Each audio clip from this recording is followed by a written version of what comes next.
Hello guys, welcome back to our channel. आज हम बात करने वाले हैं, देखो, collision and coefficient of restitution. मतलब कॉलिजन तो आप जानते ही हो, दो चीज़ों का टकराव। ओके, उसी को हम कॉलिजन बोलते हैं। तो कॉलिजन कैसे होता है, उसका ई क्या होता है, ई मतलब जिसको कोफिशिएंट बोलते हैं। ठीक है, देखो डिस्कस करते हैं क्या होता है ई। ई क्या है आपका? कोफिशिएंट ऑफ रेस्टिट्यूशन जिसको हम बोलते हैं। ठीक है, उसका फॉर्मूला होता है इम्पल्स और reformation upon impulse of deformation. बात समझ में आ रही है? और ई का एक अनदर फॉर्मूला होता है velocity of separation upon velocity of approach. बात समझ में आ रही है? ये दो फॉर्मूला बहुत इंपॉर्टेंट, याद रखना आप। ओके, याद रखना। चलो अब देखो डिस्कस करते हैं क्या होता है असल में, ये कैसे निकालते हैं। एक पार्टिकल का U1 है, दूसरा U2 है, दोनों कॉलिज होने के बाद क्या हो गया, V1 वेलोसिटी और V2 वेलोसिटी अटेन कर लिया। ठीक है, तो ये क्या होगा, वेलोसिटी ऑफ सेपरेशन कितना होता है, V2 माइनस V1, और अप्रोच U1 माइनस U2। तो ये फॉर्मूला होता है V2 minus V1 upon U1 minus U2। बात समझ आ रही है? और इस फॉर्मूला को हम क्या बोलते हैं, न्यूटन्स एक्सपेरिमेंटल लॉ भी बोलते हैं। बहुत फेमस लॉ था न्यूटन्स एक्सपेरिमेंटल लॉ, याद रखना हमेशा। ठीक है, तो अब देखो U1 और U2 जब कोलाइड करता है, U1 और U2 वेलोसिटी चाहे कोई जा रहा है, दो पार्टिकल, और U1 क्या है वहाँ पर U2 से बड़ा है, तो कोलाइड करने के बाद देखो कोलाइड होगा, ऐसा ऐसा होगा ना collide.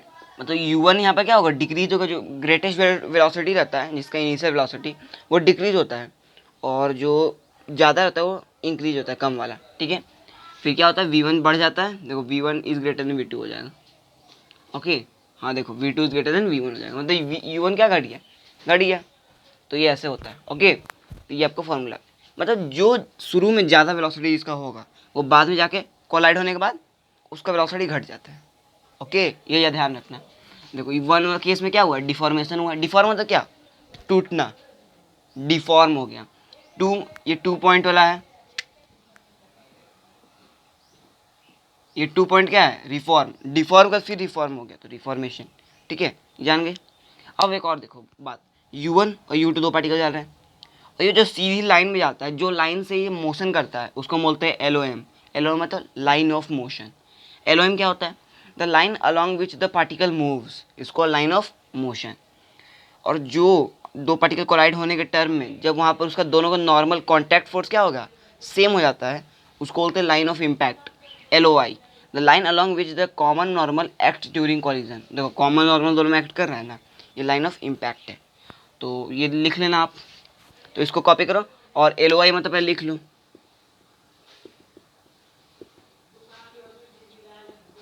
Line of impact. Okay, और LOM मतलब लाइन ऑफ मोशन। बात समझ में आ रही है? ये दोनों हमेशा याद रखना। ठीक है, तो कॉपी करो, आगे बढ़ते हैं इस कॉलिजन में। ठीक है, तो चलो फ्रेंड्स अब बात करते हैं टाइप्स ऑफ कोलिजन के बारे में। ठीक है, देखो टाइप्स ऑफ कोलिजन होता है क्या, मेनली 3 टाइप्स ऑफ कोलिजन में डिवाइड किए। कौन कौन से? एक परफेक्टली इलास्टिक कोलिजन, एक परफेक्टली इलास्टिक और इन इलास्टिक कोलिजन, एक E बराबर 0 मतलब परफेक्टली इन इलास्टिक कोलिजन। मतलब बेसिकली 2 टाइप्स होता है, लेकिन एक हम अपने मन से टाइप बना दिए। ठीक है, देखो क्या होता है परफेक्टली इलास्टिक कोलिजन। पहला देखो, उसमें क्या होता है, E आपका 1 होता है। E1 होने का मतलब क्या है, बताओ मुझे। E1 होने के बाद there is no loss in kinetic energy, कोई लॉस ही नहीं हुआ काइनेटिक एनर्जी में। ठीक है, और V सेपरेशन V अप्रोच के बराबर हो जाता है। ओके, ये परफेक्टली इलास्टिक कोलिजन। सेकंड है परफेक्टली इलास्टिक और इलास्टिक, मतलब दोनों केस का बात होगा। इसमें क्या होता है, E होता है 0 से 1 के बीच होता है। ठीक है, there is some loss in kinetic, कुछ लॉस होता है काइनेटिक एनर्जी में, और V अप्रोच जो होता है V सेपरेशन से बड़ा होता है। बात समझ में आ रही है? मतलब जो टकराने वाला वेलोसिटी है, वो टकराने के बाद जो रिफॉर्म हो जाता है, उसका वेलोसिटी बड़ा हो जाता है। ठीक है, E बराबर 0 मतलब perfectly in elastic collision. Okay, maximum loss of kinetic energy in the case. ठीक है, तो कोई इलास्टिसिटी ही नहीं है, बाउंस होगा उसी में धस जाएगा। ठीक है, टकराएगा तो उसी में घुस जाएगा, तो कोई लॉस, बहुत सारा लॉस होगा काइनेटिक एनर्जी का। और V सेपरेशन क्या होता है, 0 हो जाता है, सेपरेस ही नहीं हो पाएगा। अरे नो इलास्टिक, इन इलास्टिक है, परफेक्टली इन इलास्टिक। सोचो कुछ इलास्टिसिटी ही नहीं है, इसमें रबर बॉल से मारेंगे इसी में घुस जाएगा। समझ में आ गया? तोड़ देगा इसको, उसमें तो इलास्टिसिटी है ही नहीं, काइनेटिक एनर्जी तो लॉस होगा ही, और V सेपरेशन तो होगा ही नहीं, तो 0। और E बराबर 0 का मतलब क्या है, V2 माइनस V1 बराबर U1 minus V2 equals to V2 by V1। V2 बराबर V1 हो जाता है इस केस में। ठीक है, दोनों वेलोसिटी बराबर हो जाता है दोनों पार्टिकल्स का। ठीक है, और एक और बात याद रखना कि कॉलिजन के लिए टच इज़ नॉट नेसेसरी, बिना टच के भी कॉलिजन हो सकता है। बात समझ में आ रही है? चलो ये समझ में आ गई, तो एक क्वेश्चन करते हैं। देखो क्या, 1 kg की बॉल है, 20 मीटर पर सेकंड से नीचे मार रहे हैं, एक लैंड है, डेल्टा टी 10⁻³ सेकंड, ई दिया है आपको, फाइंड फोर्स, एफ का वैल्यू प्राप्त करना है कि कितना फोर्स का वैल्यू से इसको टक्कर मारेगी, पता है। देखो क्या कर सकते हैं हम, एक आइडिया लगाओ, ई दिया है तो ई बराबर v2 minus v1 upon u1 minus u2। यहाँ पर वन कौन है, ये 2 कौन है, ये है ना, तो इसका तो सब चीज़ u भी 0 v भी 0, तो v2 भी 0 u2 भी 0।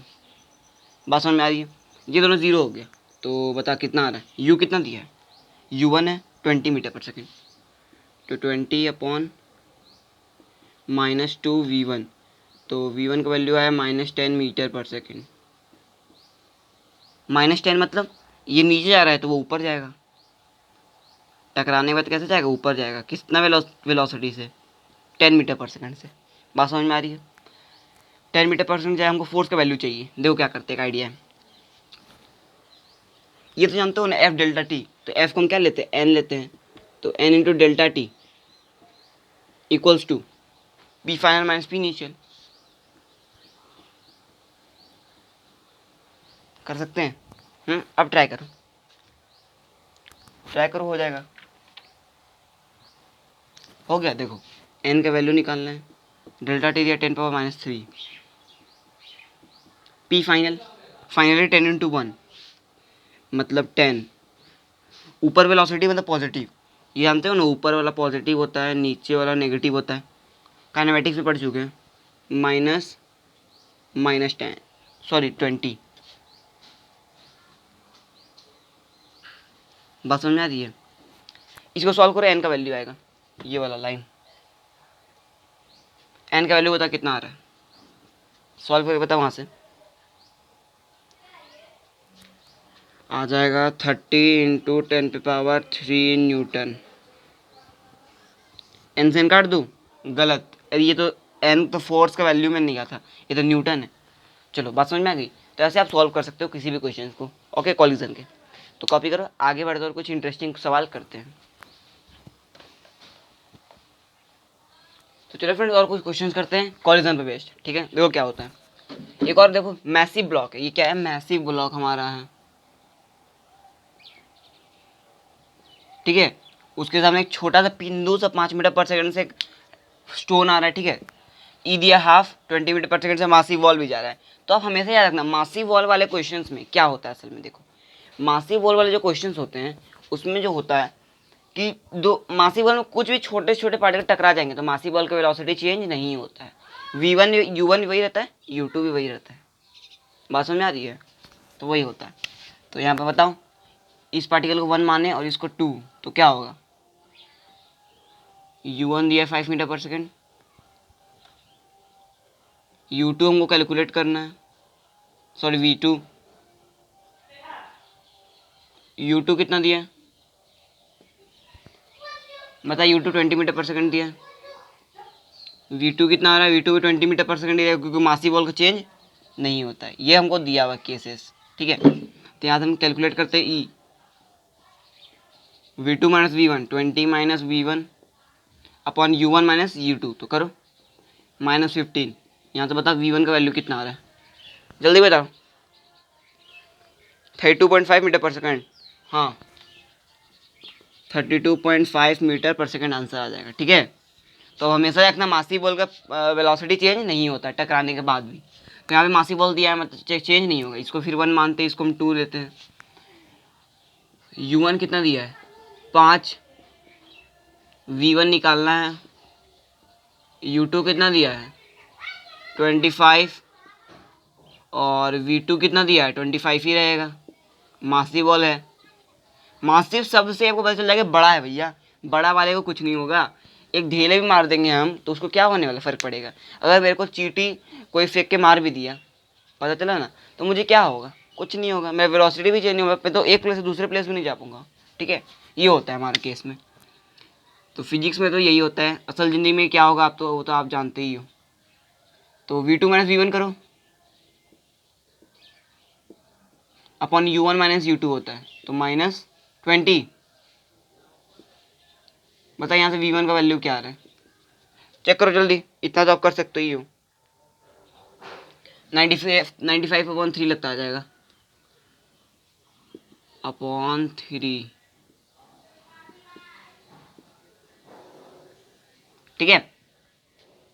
देख लेना यहाँ पर 3 होगा तो सही है, नहीं तो 3 भी यहाँ पर हो सकता है, या 2 भी सही है। ओके, चेक कर लेना क्या होगा। इससे देखते हैं क्या है।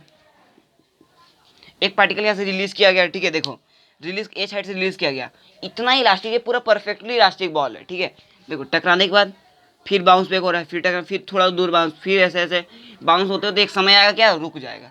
हम तो वही समय निकालना है कि कौन सा टाइम पे ही रुक गया particle, how much time will the ball take to stop. तो ये क्वेश्चन आपके लिए है, 5 मिनट में आपको दिया हूँ, ट्राई करके देखो, फिर मैं सॉल्व करता हूँ। चलो उसी क्वेश्चन का सॉल्यूशन देखते हैं। लेकिन जो मैं क्वेश्चन कराता हूँ यहाँ पर रिबाउंस वाला, वो एक स्टैंडर्ड क्वेश्चन है, ठीक है, वो आपको पता होना चाहिए। देखो क्या है, टाइम तो जानते हैं √2h/g आता है, वेलोसिटी 2√2gh होता है, ये तो काइनेमेटिक्स में हम पढ़ चुके हैं। तो v1 हम कैसे लिख सकते हैं, e√2gh लिख सकते हैं, v2 e(v1), तो e²√2gh होगा ना भैया, हमेशा e मल्टीप्लाई करते जाना। ओके, तो ऐसे vn तक जाएगा n टाइम तक, तो क्या होगा e⁴n बढ़ते जा रहा है √2gh, ये आपका आ गया वेलोसिटी आफ्टर n सेकेंड। कोई पूछे तो ये फॉर्मूला लगा देना। ओके, अब बात करते हैं एच मैक्स के बारे में। एच मैक्स होता है u²/2g, तो u² का तो फॉर्मूला हम यहाँ से लगा सकते हैं। u का वैल्यू यहाँ पर पुट करो आप, क्या v1 पुट करो यहाँ से, तो उसको स्क्वायर करोगे तो ये आएगा अपॉन 2g, और ये जो दिख रहा है √2gh का स्क्वायर अपॉन g, ये e²h हो जाएगा, ठीक है। इस वहीं करो, यहाँ पर आप v2 का वैल्यू पुट करो, ऐसे ही आपको चलते जाएगा, ठीक है। v1 v2 v3, फिर यहाँ पुट करने पे e⁴h आ गया, तो ऐसे n तक जाएगा, तो आ जाएगा e⁴2nh, height after n second. Height भी निकाल लिए, वेलोसिटी निकाल लिए। अब बात है टाइम का, t1 होगा 2u/g, u को वेलोसिटी यहाँ पुट कर दो, u v1, एक एक करके पुट करते जाओ, मुझे बताने की जरूरत नहीं है। तो पुट करोगे 2e√2hg/g होगा, यहाँ पर v2 पुट करोगे तो देखो आएगा √2u²√2h/g। ओके, ऐसे tn तक जाएगा, tn क्या आएगा 2e⁴n√2h/g, मतलब 2en और √2h/g क्या होता है, टाइम होता है, तो t आ जाएगा, ठीक है। ये आपका टाइम आफ्टर रिबाउंड होने के बाद टाइम क्या लगेगा। अब हमको निकालना है टाइम उसको स्टॉप होने के लिए, ठीक है। उसको ट्राई करते हैं, तो पहले इसको कॉपी कर लो। तो चलो फ्रेंड्स, अब बात करते हैं रिजल्ट्स के बारे में। देखो ये रिजल्ट आपको याद रखने क्या है। स्टॉप के लिए टाइम कितना चाहिए, √2h/g 1 + e/1 - e, और distance covered by the ball के साथ डिस्टेंस कितना कवर्ड होगा रिबाउंड्स में, h × 1 + e²/1 - e²। Average speed क्या होगा, एवरेज स्पीड है √gh/2 इंटू में 1 + e² - 1/e², और एवरेज वेलोसिटी क्या होगा √gh/2 1 - e अपॉन 1 + e। देखो एवरेज वेलोसिटी और एवरेज स्पीड आप कैसे पकड़ते हो। वेलोसिटी क्या है, वेक्टर क्वांटिटी, और स्पीड क्या है, स्केलर क्वांटिटी। स्केलर क्वांटिटी में एरो लगता नहीं है, देखो ये एरो लग रहा है मतलब वेक्टर क्वांटिटी मतलब एवरेज वेलोसिटी, तो ये हो जाता है एवरेज वेलोसिटी आपका, ठीक है। और इसमें एरो नहीं लगाते, एवरेज स्पीड हो जाएगा, ठीक है। ऐसे पकड़ा करो। अब बात करते हैं हेड ऑन कोलिजन के बारे में। दो तीन तरह के कोलिजन होते हैं, head on collision, oblique collision, और एक और तरह के कोलिजन होते हैं। उसके बारे में एक एक करके सभी केस अपना के हम बात करेंगे कि परफेक्टली इलास्टिक हो, पार्शियली इलास्टिक हो, तो क्या क्या होगा, ठीक है। देखो हेड ऑन कोलिजन ऐसे होता है, m1 मास m2 मास से सीधे टकराएगा, लाइन ऑफ जो इम्पैक्ट रहता है वो सेम, वो लाइन ऑफ मोशन भी सेम रहता है, ठीक है। देखो लाइन ऑफ मोशन सेम है सबका, u1 v2 टकराया, v1 v2 हो गया, ठीक है। केस 1 परफेक्टली इलास्टिक जब हो, परफेक्टली इलास्टिक में क्या होता है, E = 1 होता है, पता है। तो परफेक्टली इलास्टिक हो तो क्या होगा, एनर्जी कंजर्वेशन होगा ½ mv1² + ½ m2u2², ये लगेगा। मोमेंटम कंजर्वेशन लगाएंगे तो ये लगेगा। ई क्या होगा, v2 - v1 upon u1 - u2 1 आएगा, तो ये आ जाएगा, ठीक है। तो इस तीनों क्वेश्चन को सॉल्व करके आपको v1 और v2 का वैल्यू क्या आता है, चलो चेक करते हैं, फिर इसको कॉपी कर लो। चल देखते हैं v और v2 का वैल्यू। देखो हमारा आ गया परफेक्टली इलास्टिक कोलिजन का। देखो v1 का वैल्यू, v2 का वैल्यू, आपको ये याद कर लेना। उसी जो मैं केस निकाला था एनर्जी का, सभी से वैल्यू में निकाल, मतलब श्योर करके उसमें पुट कर दिया, ठीक है। अब इसका केस ये क्या होता है, m1 अगर m2 से बड़ा हो तो क्या होगा, जो भी मास आपको बड़ा बोले उसको क्या कर लो, दूसरे मास को नेगलेक्ट कर दो, मतलब उसका जो वेलोसिटी होगा इक्वल हो जाएगा। v1 m1 को बड़ा बोला मतलब v1 u1 बराबर हो जाएगा, m2 को बड़ा बोला तो v2 u2 बराबर हो जाएगा। मतलब वेलोसिटी, इनिशियल वेलोसिटी दोनों बराबर कर दो, बराबर करने पर वैल्यू पुट करो ई वाले इक्वेशन पे, तो ये आ जाएगा। m2 बड़ा है तो m2 बराबर v2 बराबर u2 कर दो, तो ये इक्वेशन आ जाएगा, ठीक है। तो आज से हम याद रखना कि जो आपको मास बड़ा बोले उसकी इनिशियल और फाइनल वेलोसिटी को बराबर कर दो। ओके। बात समझ में आ रही? केस सी तो यही था। चलो अब सब बात करते हैं पार्शियली इलास्टिक के बारे में। परफेक्टली इलास्टिक बात कर ली, E equals to 1। Partially elastic क्या होता है? 0 से ई और ई से 1 के बीच में होता है। इसमें एनर्जी कंजर्वेशन एप्लीकेबल नहीं, क्योंकि एनर्जी कंजर्व नहीं हो पाता है। इलास्टिक, परफेक्टली इलास्टिक में एनर्जी कंजर्व हो पाएगा। हल्का सा भी इलास्टिक की स्थिति कम हुआ तो एनर्जी कंजर्व ही नहीं पाएगा। तो मोमेंटम कंजर्वेशन का इक्वेशन ये आता है, ई का इक्वेशन ये आता है। इस दोनों से हम निकाल के v1 v2 वैल्यू हम निकाल सकते हैं, ठीक है। ये का याद रखना है, v1 v2 का वैल्यू, ठीक है। तो इसको कॉपी करो, हम चलते हैं इन इलास्टिक कॉलिजन के वाले केस पे, ठीक है। तो कॉपी कर लो, आगे बढ़ते हैं। चलो बात करते हैं परफेक्टली इन इलास्टिक कॉलिजन के बारे में, ठीक है। ये हमारा केस 3 है।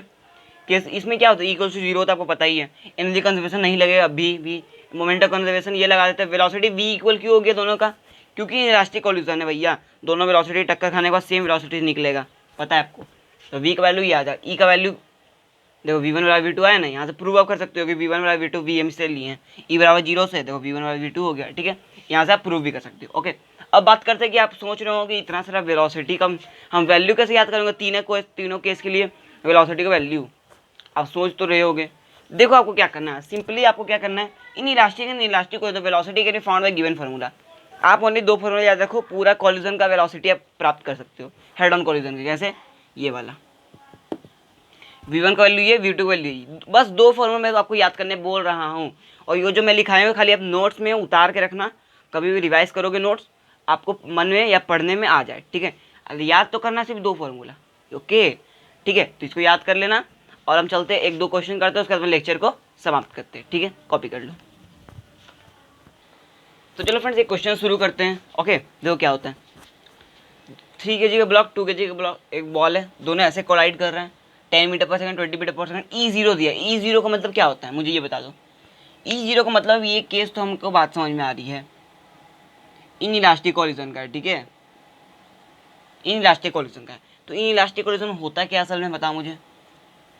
वेलोसिटी टक्कर होने के बाद क्या होता है? सेम दोनों का रहता है, v वेलोसिटी सेम लेते हैं हम। तो पहले निकालते हैं एनर्जी लॉस। तो ये तो आप जानते होंगे, लॉस का फॉर्मूला क्या होता है? के इनिशियल माइनस के फाइनल, बताओ। और चेंज का फॉर्मूला क्या होता है? के फाइनल माइनस के इनिशियल। ये तो आपको पता ही होगा, ये आप ऐसा ध्यान रखना, ओके। बेसिक सा चीज़ है। तो पहले हम निकालते हैं के इनिशियल, ठीक है। के इनिशियल क्या होता है? हाफ एम बी स्क्वायर, नहीं तो हाफ ऑफ एम कितना है? 3v² plus half of 2 into v²। Check करो कितना आ रहा है के इनिशियल। के इनिशियल कितना आ रहा है? तो इसको सॉल्व करने पर आपका आ जाएगा 550 जूल, ओके। और देखो के फाइनल क्या आता है? के फाइनल तो निकलेगा नहीं, क्यों? क्योंकि मुझे वेलोसिटी पता नहीं है, v वेलोसिटी, ठीक है। तो हम लगाते हैं मोमेंटम कंजर्वेशन पता करने के लिए। कैसे पता होगा? mv कर लो, तो 10 into 3 30 plus 40 equals to mass total collide होने के बाद 5 kg हो जाएगा, v वेलोसिटी हो जाएगा। तो हो जाएगा 4 70 तो 35 मीटर पर सेकेंड लगता है आंसर आएगा। नो 70 ना हो जाएगा, तो आ जाएगा 14 मीटर पर सेकेंड स्क्वायर। चेक कर लो एक बार, 14 मीटर पर सेकेंड स्क्वायर आपका आ रहा है कि -2 मीटर पर सेकेंड आ रहा है?